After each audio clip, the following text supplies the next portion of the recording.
বিসমিল্লাহির রহমানির রহিম ওয়াসসালাতু ওয়াসসালামু আলা রাসূলিল্লাহ। খেয়াল করি আমরা আজকে আমাদের মূল যে ক্লাসটা সেটা হলো আরবি গ্রামারের নিয়ে। আরবি গ্রামার সম্পর্কে আজকে আমাদের পড়া হবে। যে আরবি গ্রামার সম্পর্কে আমরা জানতে চাই যে আরবি গ্রামার কিভাবে পড়ব। তো আরবি গ্রামারটা দুই ভাগে বিভক্ত, দুই পার্টে বিভক্ত।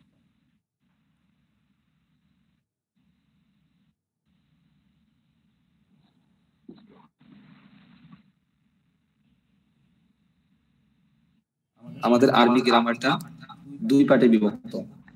পার্টে বিভক্ত দুই পার্টে। তার মধ্যে প্রথম পার্ট হলো সরফ, আর একটা পার্ট হলো নাহু। সরফ এবং নাহু দুটাই আরবি ভাষার জন্য খুব প্রয়োজন। কারণ এই দুটা ছাড়া কেউ কখনোই কি করতে পারবে না, আরবি ভাষায় পারদর্শিতা অর্জন করতে পারবেই না, কোনোভাবেই সম্ভব না। এই দুটা বই আমাদের সবারই মোটামুটি পড়া লাগে। যারাই আমরা মাদ্রাসা লাইনে পড়েছি বা আরবিক লাইনে পড়েছি, নাহু এবং সরফ ছাড়া কেউ কখনো আরবি ভাষা শিখতে পারেনি। ঠিক আছে, এই দুটো আপনার লাগবেই। তো এই দুটো হলো আরবি ভাষার ব্যাকরণ। আরবি ভাষার ব্যাকরণ হলো নাহু এবং সরফ। আজকে আমাদের শুরু হতে যাচ্ছে সরফ সম্পর্কে। সরফ নিয়ে আলোচনা করা হবে। আর সেজন্য আমরা আজকে যে বইটা পড়বো সেই বইটা হলো এই মিজানুস সরফ।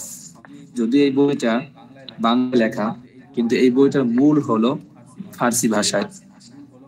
ফার্সি ভাষায়। কিন্তু এটাকে পরবর্তীতে এই যে আজিজ নামে একজন ব্যক্তি ছিলেন, আব্দুল আজিজ, তিনি এটাকে উর্দুতে অনুবাদ করেছিলেন। ঠিক আছে, মানে একটা উর্দু বই থেকে উনি এটাকে অনুবাদ করেছিলেন আর উর্দুতে। ওটাকে আবার পরবর্তীতে এখান থেকে এরা মানে এই ইসলামিয়ার কুতুবখানা যারা আছে এরা আলোচনার মাধ্যমে এটাকে আরবি করেছে, এই বাংলা করেছে। ঠিক আছে, তো ওনার নাম যেহেতু আব্দুল আজিজ ছিল, ওই দিকে লক্ষ্য করে উনি এই বইটার নাম দিয়েছে আজিজুল মুবতাদি। ঠিক আছে, এই বইটা ছিল, এটা অনুবাদ করেছিলেন মাওলানা মোহাম্মদ আব্দুল কাসিম ফেনী, মানে ওনার বাসা ফেনীতে। উনি আর কি মূলত উর্দু থেকে আরবিটা পরবর্তীতে উনি এটা করেছেন। যাই হোক, আলহামদুলিল্লাহ, আমরা আজকে এটা শুরু করে দিব। আমাদের এই বইটার নাম হলো মিজানুস সরফ। মিজান এবং মুনসাইব দুইটা, কিন্তু আমরা এখন পড়বো মিজান। কি নাম বলছি বলেন? মিজানুস সরফ। এক কথায় বলা হয় মিজানুস সরফ। একটু জিজ্ঞাসা করে কি বলবেন? মিজানুস সরফ। ঠিক আছে, আচ্ছা। আমি যেখানে এই পিডিএফটা যেখান থেকে আমি অন করবো, শুরু করব, এর আগে অনেক পড়া আছে। দেখেন, আমরা এগুলো পড়বো না, স্বাভাবিক, আপনাদের পড়ার প্রয়োজন নাই। কারণ আপনাদের যে মেইন যেগুলো সেগুলো শিখে, কারণ আমাদের সময় যেহেতু কম থাকে এই হিসাবে। তাহলে আজকে আমাদের যে আলোচনা শুরু হতে যাচ্ছে সেটা হলো এই যে দেখেন, বিসমিল্লাহির রহমানির রহিম, 9 নম্বর পৃষ্ঠা বের করেন। পেয়েছেন আপনারা সবাই? 9 নম্বর পৃষ্ঠা। এখানে দেখেন, এই বইটা শুরু হয়েছে মূলত এখান থেকে। এখানে একটা খুতবা দেওয়া আছে। যে কোনো বই শুরু করতে গেলে আল্লাহ এবং তার রাসূলের প্রশংসা করে তারপরে শুরু করতে হয়। সেই হিসাবে উনি এটাও শুরু করেছেন, আলহামদুলিল্লাহি রাব্বিল আলামিন ওয়াল আকিবাতু লিল মুত্তাকিন ওয়াসসালাতু ওয়াসসালামু আলা রাসূলিহি মুহাম্মাদিন ওয়া আলিহি ওয়া আসহাবিহি আজমাইন। মানে এটার অর্থটা আমি বলে দেই, আমার মতো করে বলি। আলহামদুলিল্লাহি রাব্বিল আলামিন, সমস্ত প্রশংসা আল্লাহ তাআলার জন্য। ওয়াল আকিবাতু লিল মুত্তাকিন, এবং শেষ পরিণাম, আকিবা মানে পরিণাম, আর লিল মুত্তাকিন মুত্তাকিনদের জন্য। পরিণাম মানে শেষ পরিণাম, মানে আখিরাত দিবসের পরিণাম, এটা লিল মুত্তাকিন মুত্তাকিনদের জন্য। ওয়াসসালাতু ওয়াসসালাম, সালাত মানে দুরূদ, আসসালাম মানে কি শান্তি, দ্রুত শান্তি বর্ষিত হোক, আলা রাসূলিহি, তার রাসূল মুহাম্মদ সাল্লাল্লাহু আলাইহি ওয়াসাল্লামের প্রতি, ওয়া আলিহি এবং তার পরিবর্গের প্রতি, ওয়া আসহাবিহি এবং তার আসহাবি আজমাইন, আজমাইন মানে সকল, আর সাহাবা মানে সাহাবা এবং তার সকল সঙ্গীদের প্রতি, মানে সাহাবায়ে কিরামের প্রতি। ঠিক আছে, এটা ছিল মূল 12টা মূল বই তো আছে ফার্সি ভাষায় যেটা লেখা ওখানে আছে। তো আমাদের এই বইটা 2 চ্যাপ্টারে বিভক্ত। প্রথম চ্যাপ্টারটা, প্রথম যেটা সেটা হলো প্রথম অধ্যায়, যেটা সেটা হলো মিজানুস সরফ। দ্বিতীয় যে অংশটা সেটা হলো মুনশাইব। তো আমরা শুধু মিজানই পড়বো এই অংশে। তো মিজান দেখেন, মিজানুস সরফ। এখন এই মিজানুস সরফ পড়তে গেলে, যে কোনো একটা বিষয় পড়তে গেলে সর্বপ্রথম একটা নিয়ম কানুন জানা থাকে যে মানে মিজান কাকে বলে, বা আমরা যে বিষয়টা নিয়ে পড়বো এই বিষয়টা কি, বিষয়টা পড়লে আমার কি উপকার হবে, আমি কি জানতে পারবো, কি আমার জন্য ফায়দা দিবে, এগুলো আমাদের সবারই মোটামুটি জানা প্রয়োজন পড়ে। যে কোনো একটা বই পড়তে গেলে। তো এই বইটা পড়লে আমাদের উপকারিতা কি, কি পাবো আমরা, আমরা কি কেন পড়বো? তো দেখেন, এই বইটা হলো সরফ সম্পর্কে। কারণ সরফ একটা শাস্ত্র, যেমন আপনাদের চিকিৎসা বিদ্যা একটা, তারপরে কি বলে সায়েন্স, আর্টস, যেগুলো প্রত্যেকটা ভাগ করা থাকে। তো আমাদের আরবি পড়ার ভিতরেও প্রত্যেকটা বিষয়ের একটা ভাগ আছে। যেমন সরফ একটা শিক্ষা, এটা মানে একটা শাস্ত্র। তারপরে ফিকহা, এটা একটা শাস্ত্র। নাহু, এটা একটা শাস্ত্র। মানে প্রত্যেকটা একটা শাস্ত্র আছে আলাদা, ওই শাস্ত্রের উপরে আলাদা আলাদাভাবে এক একজন পাণ্ডিত্য অর্জন করে। তো আমাদের এই সরফ শাস্ত্র, যেটা আমাদের এই বইটা, এটা হলো সরফ সম্পর্কে, ইলমু সরফ। সরফ মানে কি? সরফের আগে দেখতে হবে ইলিম মানে কি। তো এলেম অর্থ জ্ঞান, বিদ্যা, শাস্ত্র। আর সরফ অর্থ হলো ঘুরানো, ফেরানো, পরিবর্তন করা। তো দুটো একত্রে যোগ করলে হয় রূপান্তর বিদ্যা বা রূপান্তর শাস্ত্র, যেটার মাধ্যমে আমি বিভিন্ন রূপান্তর জানতে পারবো, রূপ জানতে পারবো। ঠিক আছে। এরপরে এটার পারিবেশিক সংজ্ঞা কি, এটা আমি এমনি বলে যাচ্ছি আপনাদেরকে ধারণা দেওয়ার জন্য। যে শাস্ত্র দ্বারা শব্দের মূল গঠন ও পরিবর্তনের নিয়ম জানা যায় তাকে ইলমু সরফ বলে। মানে এইটা পড়লে কি জানতে পারবেন আপনি? এই বইটা পড়লে আপনি এটা জানতে পারবেন, শব্দের মূল গঠন ও পরিবর্তনের নিয়ম। শব্দের মূল গঠন ও পরিবর্তনের নিয়ম জানতে পারবেন। শব্দের মূল গঠন ও পরিবর্তনের নিয়ম জানা যাবে। ঠিক আছে। এরপরে ইলমু সরফ এর মৌজু। ইলমু সরফের মৌজু। মৌজু বলতে কি? আলোচ্য বিষয়। বিরাগরা দেখা যাচ্ছে, দেখেন, আলোচ্য বিষয়। আলোচ্য বিষয় কোন একটা, মিউটে যাই, কোন একটা বিষয় আলোচ্য বিষয় থাকে। মানে এটা দিয়ে মূল এখানে কি বিষয় নিয়ে আলোচনা করা হবে এই বইটার মধ্যে? বলছে এই বইটার মধ্যে আলোচনা করা হবে আরবি ভাষা নিয়ে। আরবি ভাষার শব্দসমূহ, আরবি ভাষার শব্দসমূহ নিয়ে আলোচনা করা হবে মূলত এটার মধ্যে। ঠিক আছে। তো এটা পড়লে আমি কি উদ্দেশ্য, কেন আমি পড়তেছি, এটা পড়লে আমার কি উপকার হবে? এটা পড়লে আরবি ভাষার শব্দসমূহ আমি নির্ভুল ভাবে বানাতে পারবো, গঠন করতে পারবো, বলতে পারবো, লিখতে পারবো। এর মধ্যে কোনো ভুল হবে না। মানে বলা, লেখা এবং নিজে বানানোর যে নিয়ম নীতি আছে সেগুলো জানতে পারবো। এটাই হবে আমার এই বই পড়ার দ্বারা উপকারিতা, বা এইটা, এই বইটা আমরা এই উদ্দেশ্যেই পড়বো। বুঝছেন? এই গেল শেষ। এখান থেকে আর এমনি পড়াবো না। কিন্তু আমাদের এই 10 নম্বর পৃষ্ঠা থেকে আমাদের পড়তে হবে এগুলো পরিভাষা। কারণ এগুলো যদি আমরা না পড়ি, তাহলে আমাদের সামনে গিয়ে আরবি যে শব্দগুলো ব্যবহার হবে, কিছু পরিভাষা ব্যবহার হবে, সেই পরিভাষাগুলো আমাদের বুঝতে কষ্ট হবে। তো আপনাদের কাছে আমার জোর দাবি থাকবে যে এই বিষয়গুলোকে অন্ততপক্ষে ভালো করে মুখস্থ করতে হবে, এগুলোকে ছাড় দেওয়া যাবে না। এগুলো একটু ভালো করে মুখস্থ করবেন। শুধু মুখস্থের পড়া, মুখস্থ পড়া নিয়ে ভাই কষ্ট করার, একটু কষ্ট করতে হয়, স্বাভাবিক। আমি বলবো যে আমি বেশি ছোট মানুষ, বাচ্চা মানুষের মতো এখন সে আবার চিল্লে চিল্লে পড়ুন, জোরে জোরে পড়ুন, মুখস্থ করুন। পড়ালেখা তো পড়ালেখাই, ছোট বাচ্চা আর বড় কি। এখন যেহেতু একটা শাস্ত্র আপনি নতুন শিখবেন, তো সে সম্পর্কে তো আপনাকে একটু কষ্ট দিতেই হবে, শ্রম দিতেই হবে, এটাই স্বাভাবিক। তো যাই হোক, আমরা দেখি এইখান থেকে যে পরিভাষাগুলো দেওয়া আছে, এই পরিভাষাগুলো খুব একান্তই জরুরি। এগুলো আমাদের সামনে পড়তে গেলে এই পরিভাষাগুলো প্রয়োজন পড়বে। তাই আশা রাখি আলহামদুলিল্লাহ সবাই ভালো করে, ইনশাল্লাহ ভালো করে মুখস্থ করবেন। ঠিক আছে, আমি একটু ছোট করে দিচ্ছি, জুম করে দিই, সমস্যা নেই। খেয়াল করি আমরা। সর্বপ্রথম জুম্মা, এটা বলছি কি? জুম্মা। দদের উচ্চারণ দদ পড়তে পারেন, জও পড়তে পারেন, সেটা আপনার ইচ্ছা। জুম্মা পড়েন আর দুম্মা পড়েন, সমস্যা নাই, কোরআন শরীফে গিয়ে সুন্দর করে পড়লে হয়েছে। জুম্মা কাকে বলে? পেশকে বলে। জুম্মা কাকে বলে? পেশকে বলে। আমরা পড়ছি পেশ, কোরআন শরীফের মধ্যে পেশ পড়ছি, জবরজের পেশ।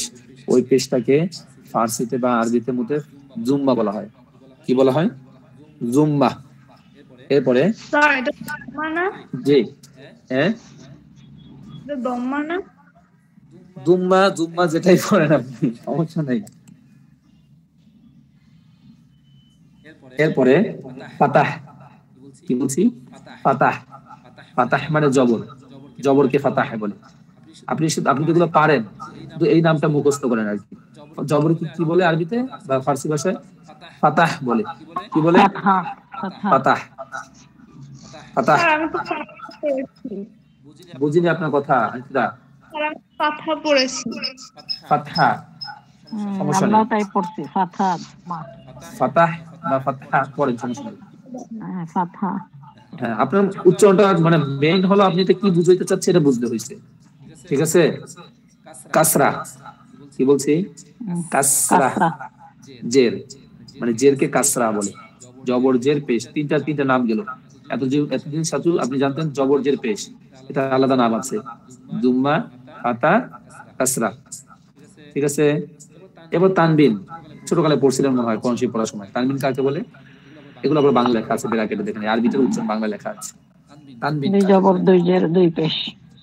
দুই জবর দুই জের দুই পেশকে তানবিন বলে। তানবিন বলে। জবর দুই জের দুই পেশকে কি বলে? তানবিন বলে। তানবিন। হ্যাঁ, এরপরে আসি হরকত কাকে বলে? অনশিপ এক দ্বারা পড়তে জবর পারেন, এক বলেন জের হরকত এক কাকে পেশ। বলে? এক এক জবর জবর এক এক জের জের এক পেশ। এক এক পেশ। জবর এক জের এক পেশকে কি বলে? হরকত বলে। হরকত। হ্যাঁ, হরকত বলে। এরপরে সুকুন ও জজম, মানে সাকিন যেটা, জজমও সেই একই কথা আর কি, বুঝছেন? তো সুকুন ও জজম কাকে বলে? আরবি হরফে হরকত না থাকাকে সুকুন বলে। প্রত্যেকটা কিন্তু পরিভাষা প্রয়োজন পড়বে, তখন কিন্তু খুব কষ্ট হবে, এই জন্য কিন্তু আগে থাকতে মুখস্থ করে নিন। ওসব বলুন হুজুর এটার মানে কি বলছে, এরকম কিন্তু বলা যাবে না। সুকুন ও জজম আরবি হরফের হরকত না থাকাকে বলে। ঠিক আছে। এবারে তাসদিদ, তাসদিদ কাকে বলে? এক জাতীয় দুটি হরফ একত্রে মিলিয়ে পড়াকে তাসদিদ বলে। যেমন আমি বুঝাই, এখানে দেখুন গদ্দা, গদ্দা বা আদ্দা, দাল দিয়ে পড়ি, যেটাই পড়ি, তো গদ্দা দিয়ে পড়লাম, এখানে দদ আছে, দদের উপরে একটা তাসদিদ আছে। এখানে মূলত দদ দুটা ছিল, গইন, দদ, দদ, দুইটা দদ ছিল। তো দুইটা দদ একত্রে একসাথে থাকলে এই এই আমরা যে সরফ পড়বো, এই সরফের নিয়ম হলো যে একটাকে আরেকটার মধ্যে ঢুকিয়ে দিয়ে, মানে একটাকে ফেলে দাও তাও হয়, বা ঢুকিয়ে দাও যেটাই বলি, উপরে একটা তাসদিদ দিয়ে দাও, তাহলেই বোঝা যাবে যে এখানে দদ দুটা ছিল, যেটাকে তাসদিদ বলা হয়। ইদগম বলে, ইদগম, ইদগম করে ফেলা।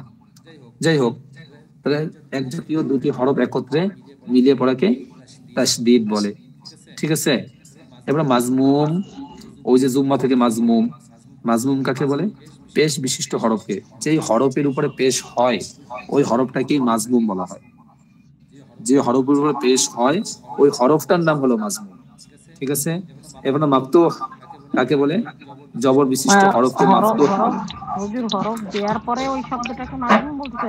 সব মানে সব যে হরফের হরফের উপরে উপরে থাকবে ওই পেশ হয়। হরফটার নাম এই মাজমুম। হ্যাঁ, সব হরফেই তো পেশ হয়, এখন যেটা পেশ দেওয়ার পরে ওইটা হরফকে বলতে হবে মাজমুম।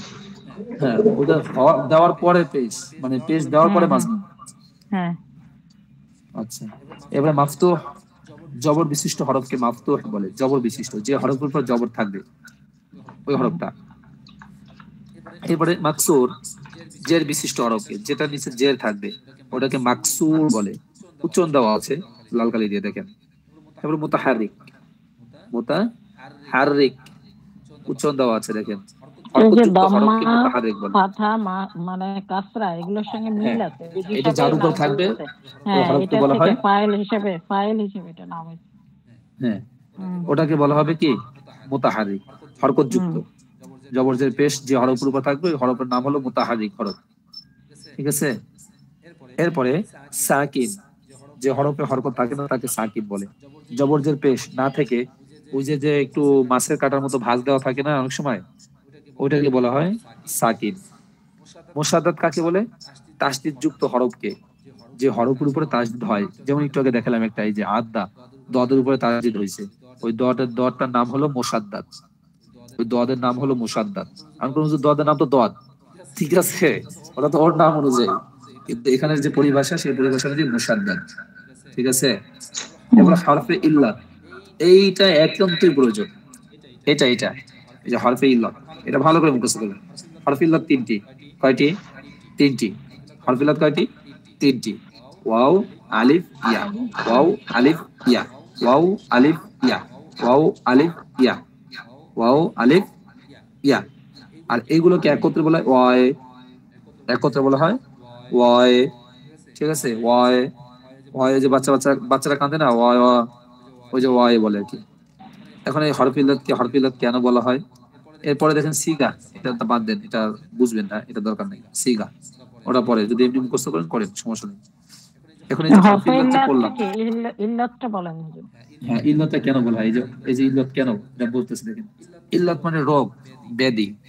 ঠিক আছে। ইল্লাত দোষ, রোগ, এগুলো বোঝায় স্বাভাবিক। তা আরবের লোকেরা রোগে ব্যাধিতে আক্রান্ত হলে ওয়াই শব্দ দ্বারা তাদের দুর্বলতা প্রকাশ করত। কারণ যে অসুস্থ হয় সে কিন্তু দুর্বল হয়ে যায়। তা দুর্বল ব্যক্তি তার অসুস্থতা মানে অসুস্থতা দুর্বলতা প্রকাশ করতো আরবরা ওয়ায়ে বলে, যে সে অনেক দুর্বল। ঠিক আছে। আর এই কারণে আলিফ ওয়াও ইয়াকে এই তিনটাকে হরফে ইল্লাত বলা হয়, মানে এই তিনটা রোগী হরফ। ঠিক আছে, রোগী কেন বললাম? কারণ সবল ব্যক্তি তাকে আপনি ধাক্কা দিয়ে ফেলে দিতে পারবেন না, কিন্তু ধাক্কা দিলে জায়গায় দাঁড়িয়ে থাকবে। কিন্তু রোগী ব্যক্তিকে ধাক্কা দিলে সে কি করবে? সরে যাবে বা পড়ে যাওয়ার আশঙ্কা থাকবে। তো এই তিনটা হরফ হলো দুর্বল। ঠিক আছে, এই তিনটা হরফকে যখন ইচ্ছা আপনি কায়দার নিয়মের কোন নিয়মের সিস্টেমে রেখে একে পরিবর্তন করতে পারবেন। ওয়াওটা আলিফ বানাতে পারবেন, ঠিক আছে, ইয়াকে ওয়াও বানাতে পারবেন, আবার মাঝে মাঝে একেবারে বাদ দিয়ে ফেলে দিতে পারবেন। নিয়মের নিয়মের সিস্টেমে ওকে এভাবে করা যাবে। তো এই যে ও যে ও ওয়াও ওয়াওই থাকবে, ওয়াও আলিফ হতে পারবে না, এই যে যে ক্ষমতাটা ওর মধ্যে নেই, এই জন্য ও দুর্বল, এই জন্য ওকে ইল্লাত বলা হয়। বুঝে আসছে? কারণ এই ওয়াও আলিফ ইয়া এটার সিস্টেমে যখন পড়বে, কোন নিয়মের সিস্টেমে আসবে, কখনো দেখা যাবে ওয়াওটা আলিফ হয়ে গেছে, ইয়াটা ওয়াও হয়ে গেছে, কখনো আবার এইগুলো সব একেবারে বাদ পড়ে গেছে, একটাও থাকতে পারবে না নিয়মের কারণে।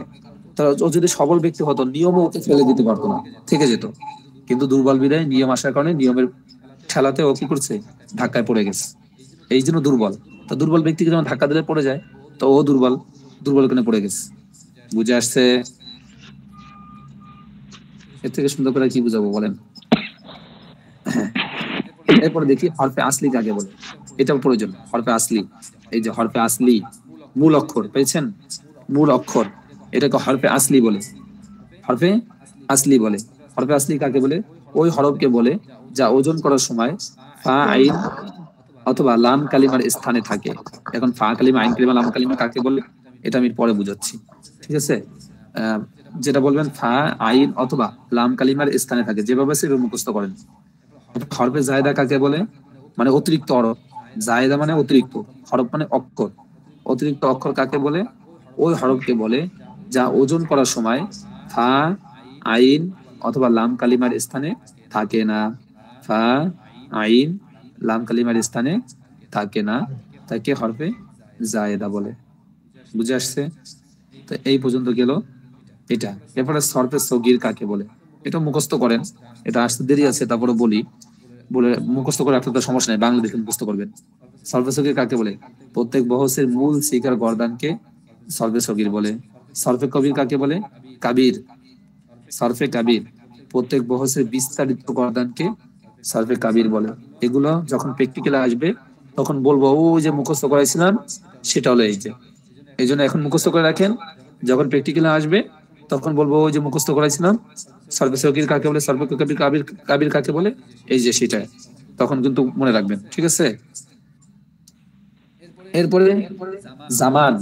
জামান শব্দটা কাল, কালকে আমরা যে কাল আছে না, অতীত কাল, বর্তমান কাল, ভবিষ্যৎ কাল, চলমান কাল, ঠিক আছে, এইগুলোকে ফার্সি ভাষা বলে জামান, জামানা।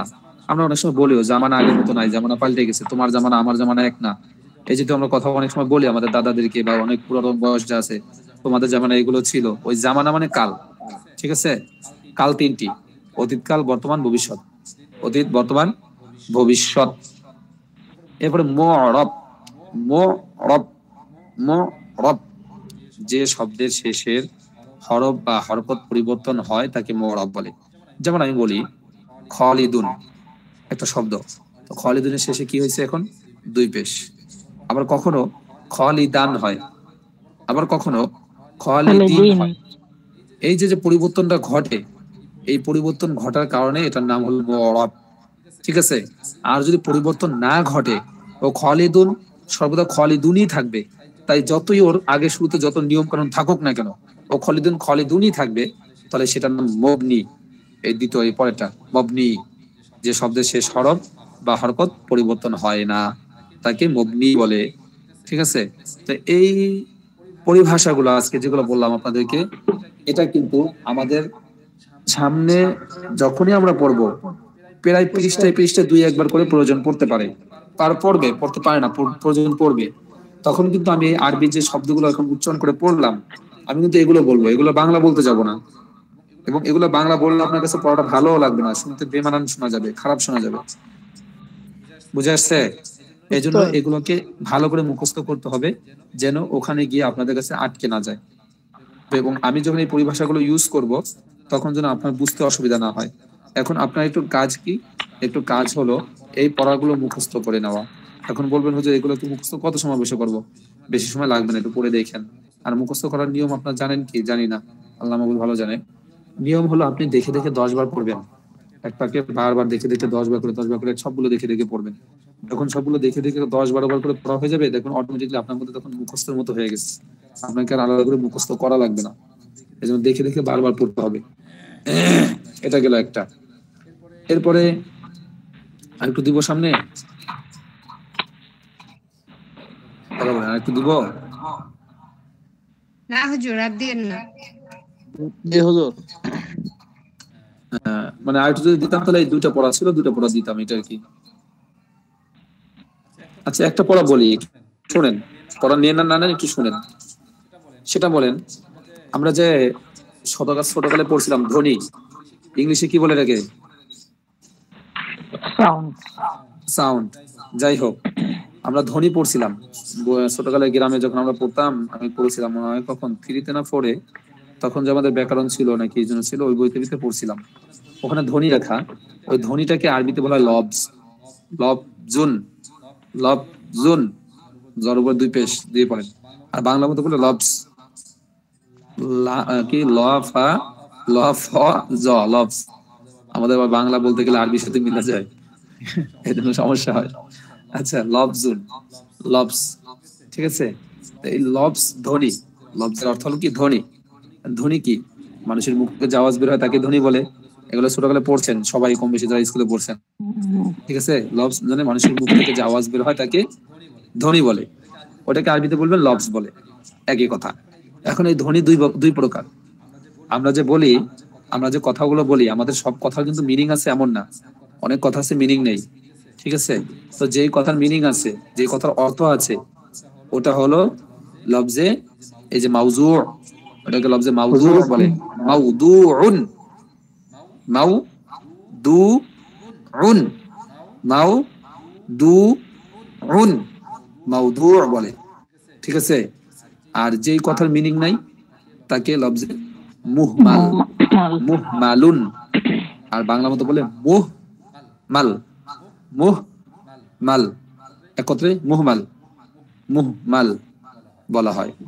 এখন দুটো উদাহরণ দেই। যেমন আমি বললাম খালেদ এসেছে, কথার উত্তর, এই কথার কি অর্থ আছে না? আছে। যেমন খালেদ এসেছে, এই কথার অর্থ আছে।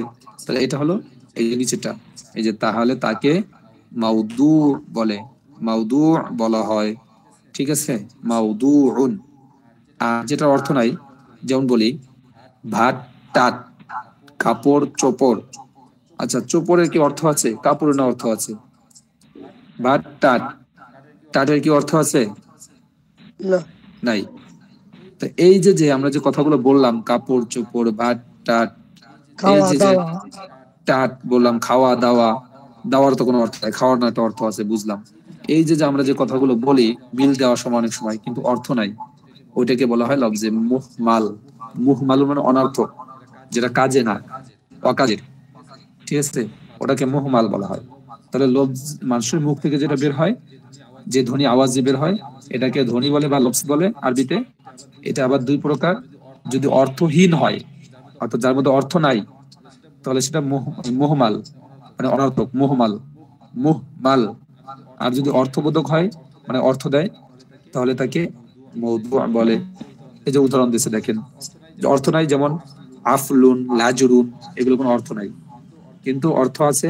যেমন খালিদ, খালিদ বলতে একজন ব্যক্তিকে বোঝায়, বাকরুন একজন ব্যক্তিকে বোঝায়, জায়দুন একজন ব্যক্তিকে বোঝায়, এগুলোর অর্থ আছে। এগুলোকে লফজে মাউজু বলে, বুঝছেন? জি। এখন এই পড়া গেল আজকে এই পর্যন্ত। একটু আর একটু বেশি করে পড়তে পারলে ভালো হতো, কিন্তু আপনারা তো ওভাবে পড়তে চাবেন না বা বুঝতেন না। এখন একটা বিষয় আপনাদেরকে একটু বুঝাই, তাহলে এতটুকু পড়া রইল আর কি, ঠিক আছে, এই লফজ পর্যন্ত। এরপরে কালিমা কাকে বলে কি না কি, এগুলো আগামী ক্লাসে পড়াবো, ওগুলো নিয়ে আপনাদের এখন চিন্তা করা লাগবে না। এখন যেটা আমাদের বলার উদ্দেশ্য বা মূল উদ্দেশ্য, আপনাকে একটা জিনিস দেখাবো। ওই যে ফা কালিমার স্থানে আইন কালিমার স্থানে বা লাম কালিমার স্থানে বলছিলাম না, ফা কালিমা আইন কালিমা লাম কালিমা বলে, ওই বিষয়টা একটু বুঝি, আমাদেরকে একটু অল্প ভিতরে বুঝাই দেওয়ার চেষ্টা করি, তাহলে আপনাদের জন্য সুবিধা হবে। এটা দরকার পড়বে, নাহলে আপনার সামনে বুঝতে কষ্ট হয়ে যাবে। আচ্ছা, আসসালামু আলাইকুম ওস্তাদ, এই বইটার নাম কি, ওয়ালাইকুম কোথায় আসসালাম। জি, পাবো এটা? বলবেন কিছু? এই বইটা কোথায় পাবো? এটা আপনি কোথায় আছেন এখন? হ্যাঁ, ঢাকাতে কি মানে যে কোনো লাইব্রেরিতে পাওয়া যাবে নাকি না? হ্যাঁ অবশ্যই, ঢাকাতে ইসলামিক কোন বুক শপে গিয়ে বললেই হবে লাল ইসলামিয়া কুতুবখানার মিজান বইটা দেন। আচ্ছা, বাকি ইসেকে কি যেন বাই পোস্টে ওই যে ই করে নিলে কি পাঠানো যাবে? বুঝি নাই। অথবা যে এসো আরবি শিক্ষিতা যেভাবে নিচ্ছিলাম ওভাবে কি নেওয়া যাবে বাই পোস্টে? এসো আর বিস্তারিত যেখানে পেয়েছেন এখানে অবশ্যই পাবেন। নেওয়া যাবে। জি, তবে শর্ত লালটা নিবেন, লালটা। আচ্ছা আসেন, আমরা একটা জিনিস বলছিলাম, নেওয়া গেলে ফা কালিমা আইন কালিমা। জানিয়ে দিয়ে নাকি? হ্যাঁ জি জি, ফা কালিমা আইন কালিমা লাম কালিমা কি বুঝছেন বলি আমি, একটা খেয়াল করেন। মনে করেন আপনি যে প্রতিষ্ঠানে চাকরি করেন, আপনার বস, তার সহকারী বা কি বলবেন সভাপতি, সহসভাপতি, আর একজন কি ধরবেন ম্যানেজার, তিনজন ধরি, ঠিক আছে? সভাপতি মানে বস, তার সহকারী একজন, আর ম্যানেজার একজন, তিনজন। তিনজনের জন্য তিনটা সিট, তিনটা চেয়ার থাকবে। এখন আপনার চেয়ার, আপনার বসে যে চেয়ারে বসবে, ওই চেয়ারটায় আপনার বস বসার কারণে ওই চেয়ারটার নাম মনে করেন কি দিলাম, ফা দিলাম, ফা, ঠিক আছে? এরপরে বস সহকারী যে সে চেয়ার যেটা আছে, তার আসন যেটা, ওটার নাম দিলাম আইন, আইন। ফা কালিমা ফা দিছি, প্রথমটা ফা বসেরটা, সহকারী যে আছে মনে করেন তারটা দিলাম আইন, আর ম্যানেজার যিনি আছে তারটা দিলাম কি লাম লাম লাম, ঠিক আছে? তিনজনের তিনটা চেয়ার, তিনটা নাম দিলাম। এখন এই প্রথমটা নাম হলো যেটা ফা, ওটা নাম ফা কালিমা, কালিমা। প্রথমটার নাম ফা কালিমা, দ্বিতীয়টার নাম আইন কালিমা, তৃতীয়টার নাম লাম লাম কালিমা। কালিমা। আমি সাপোজ উদাহরণ দেওয়ার জন্য বুঝাচ্ছি, যেহেতু আপনাদের যেগুলোর সাথে পরিচিত বেশি এগুলোর সাথে। তো প্রথমটার নাম ফা কালিমা, দ্বিতীয়টার নাম আইন কালিমা, তৃতীয়টার নাম লাম কালিমা। এখন ঘটনাক্রমে মনে করেন আপনার বস সে চেঞ্জ হয়ে অন্য একজন বস আসলো, অন্য একজন বস আসলো। এখন ওই চেয়ারে যে বস আরেকজন যে বসবে, তার সেই চেয়ারের নাম কি সেই একই থাকবে নাকি চেয়ারের নাম পরিবর্তন হবে? একই থাকবে। একই থাকবে। হ্যাঁ, ঘটনাক্রমে ম্যানেজার সাহেব কোনো অঘটন ঘটিয়েছে, তাকে চেঞ্জ করলো, আরেকজন আনলো। তো ম্যানেজারের জায়গায় যে পোস্টটা ছিল, সেই ম্যানেজারের নামের জায়গায় যে লাম কালিমা, সেই লাম কালিমা ঠিক থাকবে নাকি চেঞ্জ হয়ে যাবে? একই থাকবে, একই থাকবে। একই থাকবে। তা এইটাই বোঝানোর জন্য আমি বুঝে একটু বললাম। দেখেন ফা আইন লাম একটা ঢাইস, একটা মানে সিস্টেম গঠন করা হয়েছে।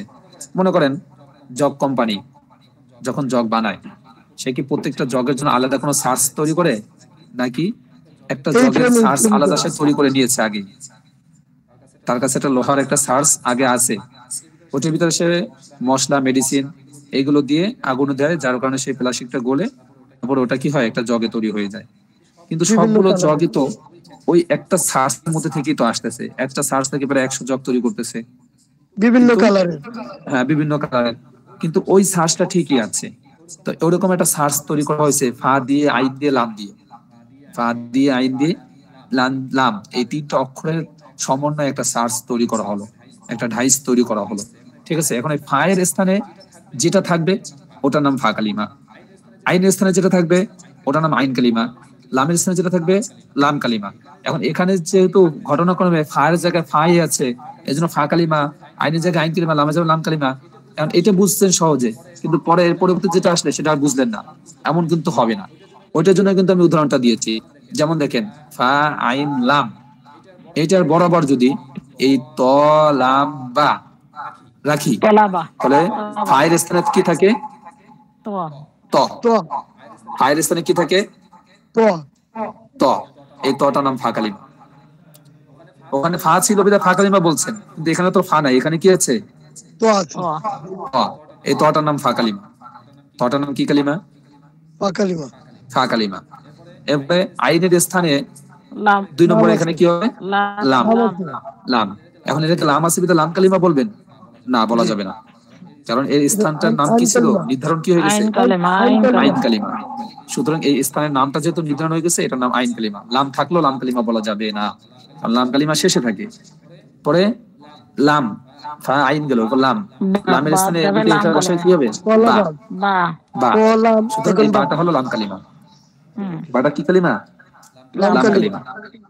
আচ্ছা, তাহলে এই গেল মূলত পড়া। আচ্ছা, একটু ওয়েট করেন। আচ্ছা, পড়ায় একটা পা দিতেছি। তাহলে এই গেল ফা কালিমা, আইন কালিমা এবং লাম কালিমাটা আপনাদেরকে বুঝাইতে চেয়েছি, কারণ এটা আসবে সামনে, প্রয়োজন পড়বে, কিন্তু তখন আবার মানে সংশয়ের মধ্যে পড়ে যায় না। ফা কালিমা, আইন কালিমা, লাম কালিমা।